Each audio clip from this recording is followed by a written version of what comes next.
Kumusta sa inyong lahat? Ngayong gabi, nais kong ibahagi sa inyo ang isang napakahalagang impormasyon na aking natuklasan ngayong hapon nang mabasa ko ang balita na may kaugnayan sa pangyayaring ito na naganap kahapon sa White House bilang paggunita sa Araw ng Kalayaan ng Greece. Ang taong ito, ang Arsobispo ay nagtungo sa White House at inihandog kay Pangulong Trump ang cross na ito. Ngunit sinabi rin niya ang ilang mahalagang bagay na may makasaysayang at makahulang kahulugan. Ikinumpira niya si Pangulong Trump kay Constantine the Great at sinabi niya na, "Ginoo, pinamumunuan mo ang mundo. Ikaw ay isang pinuno na nagsusulong ng kalayaan at kapayapaan sa lahat ng tao. Sa iyong pamumuno, isinasabuhay mo ang mga pagpapahalaga ng ating pananampalatayang Kristiyano at pagmamahal sa Ebanghelyo.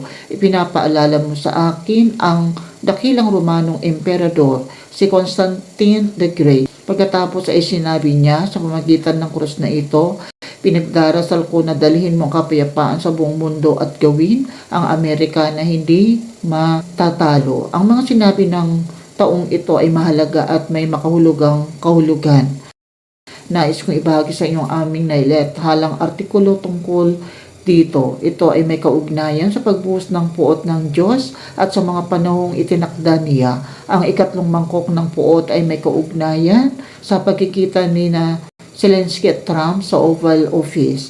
Ipinaliwanag din namin kung paano ang ikaapat na mangkok ng puot na kasalukuyang nagaganap ay nagsimula. Ayon dito, ang buwan ay lumabas sa kamay ni Orion noong Marso 7 at malapit ng maupos sa Marso 29 na siyang paparating na Sabat at eksaktong petsa rin ng solar eclipse. Narito ang larawan ng araw na iyon, Marso 29, kasabay ng solar eclipse sa konstelasyon ng Pisces. Sa artikulong ito, ipinaliwanag namin na ang ipinapahiwatig ng mangkok ng puot na ito, batay sa bersikulo, ay ang pagbuhos ng mangkok sa araw. Ikinonekta namin ito sa posibilidad na ito ay nagpapahiwatig ng pagsisimula ng sikat na tatak ng halimaw. Sa aming website, pinag-uusapan namin ang paksang ito. Mayroon kaming isang channel kung saan ito ipinaliwanag sa isang video at ilalagay ko ang link sa paglalarawan. Ang mga pangyayaring tulad nito ay hindi lamang nagkataon, kundi may layunin, lalo na kung isa sa alang-alang natin kung sino ang taong kinukumpara kay Trump. Ayon sa Wikipedia, noong 321 AD, inilabas ni Emperador Constantine ang isang utos na tinatawag na Constantine Sunday Law na nagtakda sa linggo bilang araw ng pahinga mula sa paggawa, maliban sa mga magsasakang kailangang magtrabaho. Malugod itong tinanggap ng simbahan. Kapansin-pansin na ang kautosang ito ay inilabas noong Marso 7 na siya ring petsa ng pagsisimula ng pagbuhos ng ikaapat na mangkok ng puot ngayong taon. Sa Biblia, ang ikaapat na salot ay nagsasaad at ibinuhos ng ikaapat na anghel ang kanyang mangkok sa araw at binigyan ito ng kapangyarihang sunugin ang mga ito sa pamamagitan ng apoy. Nag-publish din kami ng isa pang video na may kaugnayan sa pangyayaring ito kay Pangulong Trump. Sa video na iyon, ipinakita namin ang connection ni Trump sa araw bilang isang simbolo. Kamakailan, din namin inilathala ang isang artikulo tungkol sa tatlong maruruming espiritu na may kaugnayan kay Pangulong Trump.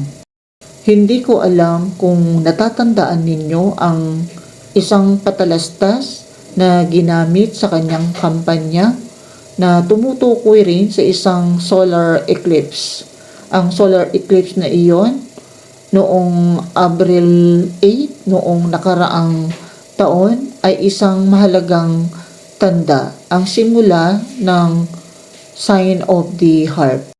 Ginagamit ng Diyos ang mga pangyayaring ito upang ipakita sa lahat kung ano ang nangyayari upang maging handa ang mga tao.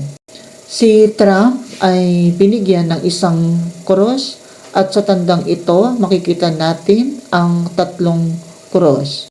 Ang cross sa horologyo, ang Southern Cross, ang cross na minarkahan kung saan si Jesus ay pinako sa cross. Ang cross na ito ay nabuo mula sa galactic equator at ecliptic sa oras noong May 25 AD 31 namatay si Jesus. At meron kaming mas malalim na pag-aaral tungkol dito na maaari ninyong suriin. Bagamat binigyan si Trump ng isang cross, hindi niya sinusunod ang sinabi ni Jesus. Ang kanyang mga kilos ay maaaring magmukhang mabuti, ngunit kailangang pag-isipan kung saan niya talaga dadalhin ang bansa at ang mundo.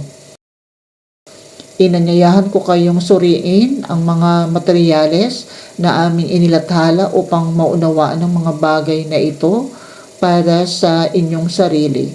Dapat nating maunawaan kung ano ang inihayag ng Diyos sa magitan ng mga pangyayari sa mundo. Sinabi ni Jesus, sinabi ko ito sa inyo bago itong mangyari, upang kapag nangyari ito, kayo ay maniwala. Kaya't inanyayahan ko kayo na sumama sa aming Telegram channel kung saan mas malalim naming tinatalakay ang paksang ito. Hinihikayat ko kayong matuto kasama namin at tuklasin kung ano ang ipinahayag ng Panginoon.